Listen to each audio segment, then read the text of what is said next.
Hi and Assalamualaikum. My name is Putra in Zickery by Ahmad Fairul. My matrix number is 288412. Today I will be presenting about my research, which is factors influencing unemployment among graduates in Malaysia. Okay, and I will be covering the introduction, literature review, methodology, data analysis and findings, summary, recommendation and solutions. Okay, first of all is the introduction. Unemployment among Malaysian graduates has become a significant problem in our country. Many graduates struggle to find employment to match their skills based on their studies. Unemployment rate among graduates increased 4.4% in 2020, up from 3.7% in the previous year. This may be the reason is due to the pandemic COVID-19. The objective of this research is to examine the factors of these variables on the unemployment among the graduates in Malaysia. The second part is literature review. So first of all, we need to know what is defined as unemployment. Okay, unemployment rate is defined as the percentage of unemployed workers in the total labor force. Workers are considered unemployed if they currently do not work, even though they are able and willing to do so. Okay, the next one is studies on unemployment rate. In 1975, the unemployment rate hit 8.9%, which is the highest since the 1930s Great Depression. But in August that year, it decreased to 7.9%, yet 7.5 million people still seek work, indicating ongoing high unemployment. Recent increases in the unemployment rate raise concerns about economic recovery and the need for policies to reduce unemployment. Okay, next is we need to know the employability skill. Okay, employability is defined as a capable of being employed. According to Merriam-Webster, skill is defined as the ability to use one knowledge effectively and readily in execution or performance. There are also studies on unemployment skill. According to research from Ying Yi and ER in 2022, they emphasizes the importance of employability skills among fresh graduates, with a shift away from purely technical skills. Studies highlight the need of upskilling in Malaysia to meet labour market demands. The Malaysian government has allocated RM1.6 billion for training under budget 2024, which is this year, focusing on human capital development through the HR Development Corporation. We need to know also about the job mismatch. Okay, according to Manuel Salas Velasco, job mismatch can be defined as the discrepancy between the qualifications that individuals possess and those that are wanted by the labour market. This can manifest in some ways such as skill mismatch. Skill mismatch occurs when workers' skills do not align with the skills demanded by the employers. This can be due to workers being overqualified or underqualified. According to research by University of Auckland, highlights the importance of on-the-job training in reducing to job mismatch, which they can enhance employee satisfaction and retention by aligning skills with job requirements. The Brookings Institution emphasizes the skills gap, where rapid technological changes create a mismatch between employer needs and job seeker skills. So the next part is the literature gap. According to research that has been done, there is a significant difference in aspects of the studies. The main focus in this study is that it is specifically focused on several factors of graduates in Malaysia, but a critical perspective is without involving the details of the demographics of the graduates, which are religion, market demand, time gap to further study, and regional disparities. So the purpose of this study is to determine the relationship between unemployment rate, job mismatch, and employability skill. So we have made a hypothesis, which is Null hypothesis is there is no relationship between job mismatch and unemployment rate, but there is a relationship between job mismatch and unemployment rate, that is H1. Okay, as you can see, there is the theoretical framework there, which is our independent variables are age, gender, religion, job mismatch, employment skills, market demand, waiting for placement to further study, regional disparities. And our dependent variable is the unemployment rate. The third part is methodology. Research methodology refers to the practical approach of conducting a research study, focusing on systematically designing the study to ensure valid and reliable results that address the research aims, objectives, and questions. It involves determining the type of data to collect, whether qualitative or quantitative, deciding who to collect it from through an appropriate sampling strategy, selecting the methods for data collection, and choosing the techniques for data analysis. The next one is model specification. Our study has specified multiple linear regression models through the OLS method, ordinary least squares, in analyzing the factors that affect the unemployment rate among graduates in Malaysia. The model specification is the method of choosing which independent variables to include or exclude from a regression equation. As you can see there is our model in this research. We had included the independent variable and the dependent variables inside the model. Okay.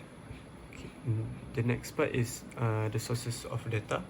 The study utilizes observation and questionnaire methods for data collection from graduates in Malaysia. We aim to gather the data on various factors influencing unemployment among graduates. So the data will be collected through a structured questionnaire designed to capture relevant information about the respondents. The questionnaire is the primary data in this data collection process, which means we obtain information from a first-hand source. So the next part is 4.0, data analysis and findings. Okay, based on the table 4.1, there is a table for descriptive statistic.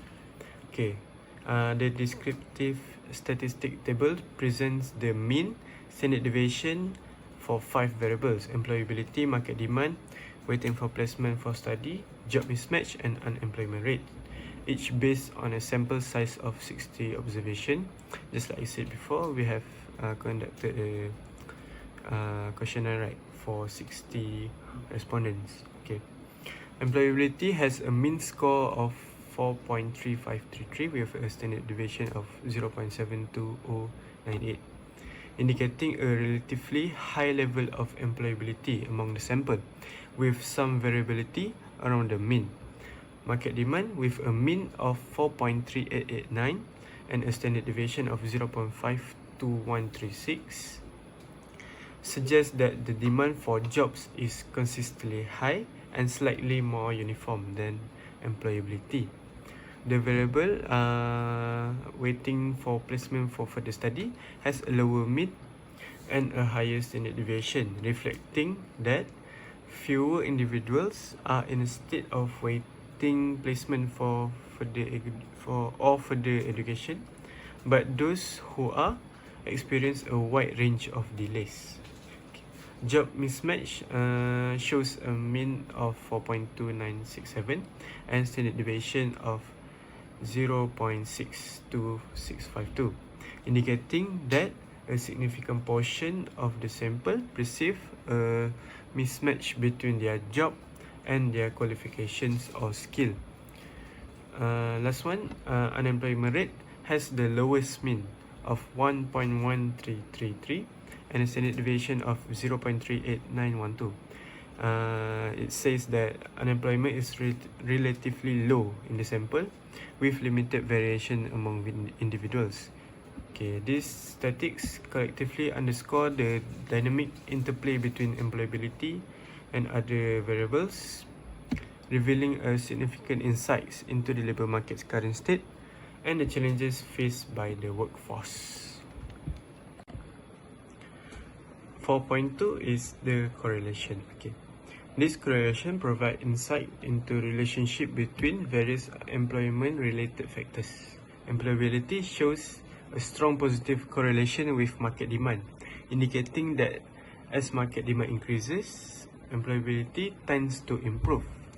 Employability has an even stronger positive correlation with job mismatch, suggesting that higher employability might be associated with more job mismatches, perhaps due to a wider range of job opportunities. Employability is negatively correlated with waiting for placement for further study, implying that more employable individuals are less likely to be in a waiting period.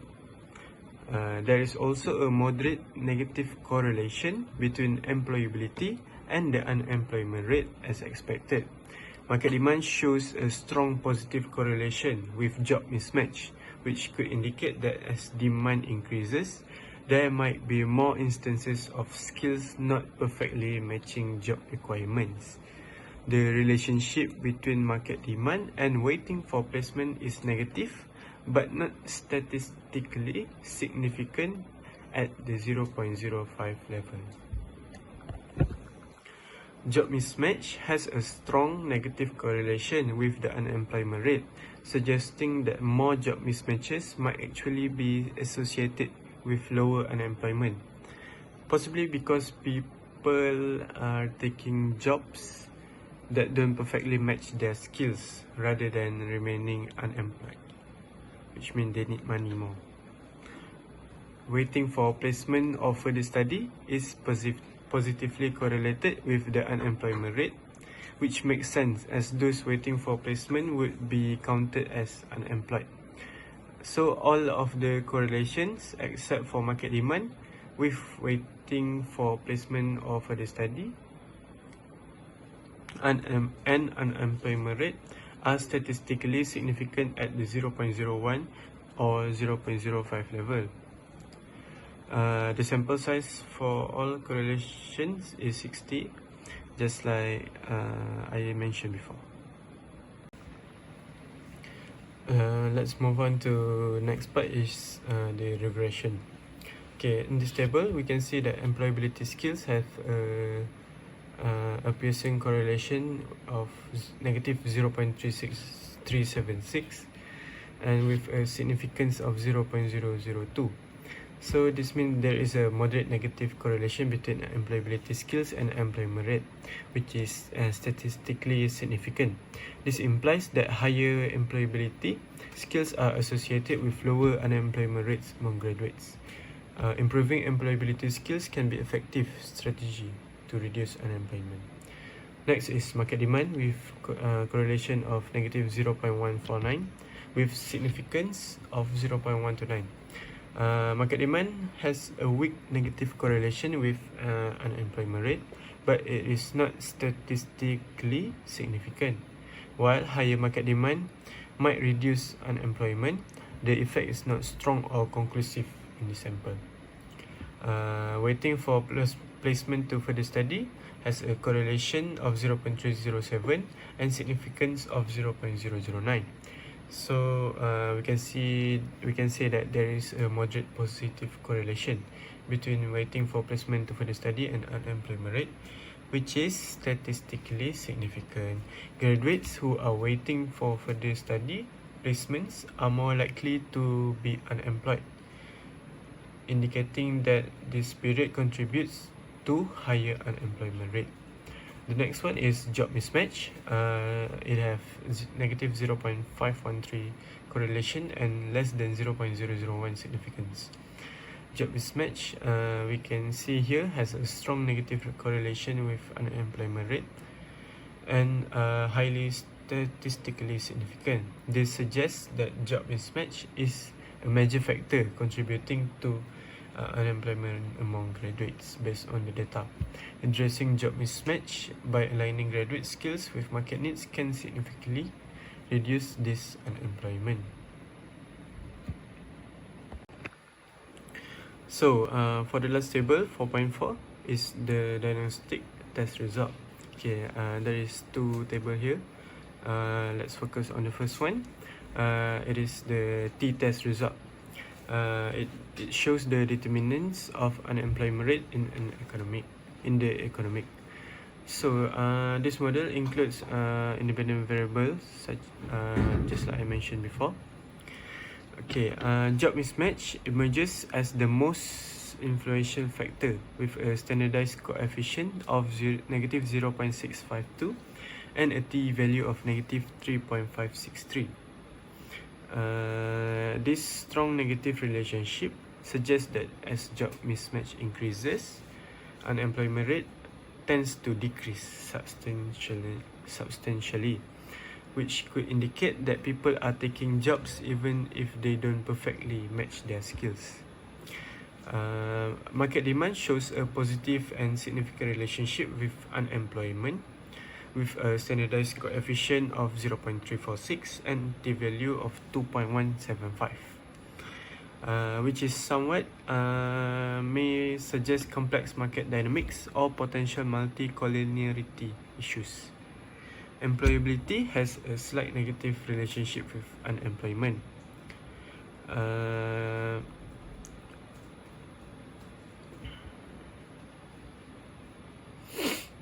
The variable for waiting for placement or for the study has a positive coefficient, suggesting it may increase unemployment, but it is not statistically significant. The collinearity statistics, which is tolerance and VIF, indicate that multi-collinearity is not a severe issue in this model based on the table, as all VIF values are below 3. However, the relatively low tolerance values for employability, market demand, and job mismatch suggest these variables may share some variances. So the next one is ANOVA.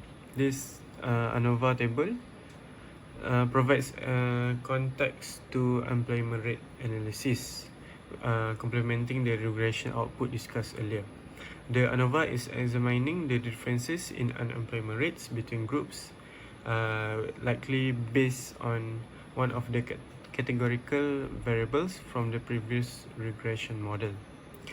Okay, the ANOVA table shows that the total sum of squares is 8.933, which is divided into between groups variation, and within groups variation is 8.794. The degrees of freedom indicate that there are 3 groups being compared with a total of 60 observations. The key result here is the F statistic of 0.452 and its corresponding significance level, p-value, of 0.639. The high p-value suggests that there are no statistically significant differences in unemployment rate between the other variables. This finding aligns with the regression results from the previous analysis, where demographic factors show weak and non-significant relationships with the unemployment rate. It reinforces the idea that the variations in unemployment rate are more likely explained by economic factors such as job mismatch and market demand, rather than by group differences. The low F statistic and high p-value indicate that the variance between groups is not significantly larger than the variance within groups. This suggests that whichever grouping variable is being used does not have a meaningful impact on unemployment rates. So last but not least is the summary. So to summarize this, graduate unemployment is a very concerning problem in Malaysia right now, which is an indication of the growing challenges in the economy and social development. However, the challenge that many graduates face is joblessness in their respective areas of specialization. For example, I'm an economic student. When I enter the labour market, I may find difficulties in economic sector. So I may be work as a banker or inside the government. The graduate unemployment rate increased to 4.3%, which I have mentioned earlier, due to the COVID-19 pandemic. So there are some recommendations that I have made. First of all, it is necessary for higher education institutions to regularly revise and update curricula and their compliance with the requirements of the contemporary labour market. This can be executed by periodic meetings with the representatives of the production industry and including internship and trainings for practical use in curriculum. Second one is there should be made a specific effort on the digital literacy regarding ICT competencies and technical learning for students. This is for students to cope up with the demands of the new generation of corporate world. The third one is the partnership of government and private sector in developing the relevant training and skills development program, which they will help fill the skill deficit among the graduates and improve their employment rate inside the country. So these programs must address the high demand fields like computer science, medicine and environmental observation. So as the conclusion, unemployment issue among graduates is multifaceted, influenced by rapid technological changes, the quality and relevance of higher education, and the economic impact of the COVID-19 pandemic. By addressing the identified factors such as job mismatch, employability skills, market demand, through targeted strategies and collaborative efforts, I believe that Malaysia can enhance the employability of its graduates and reduce the unemployment rate. The findings of this research provide valuable insights for policymakers, educational institutions and industry stakeholders to develop effective interventions that align graduate skill with market needs. They can foster the economic growth and competitiveness in the digital age. That's all from me. Thank you.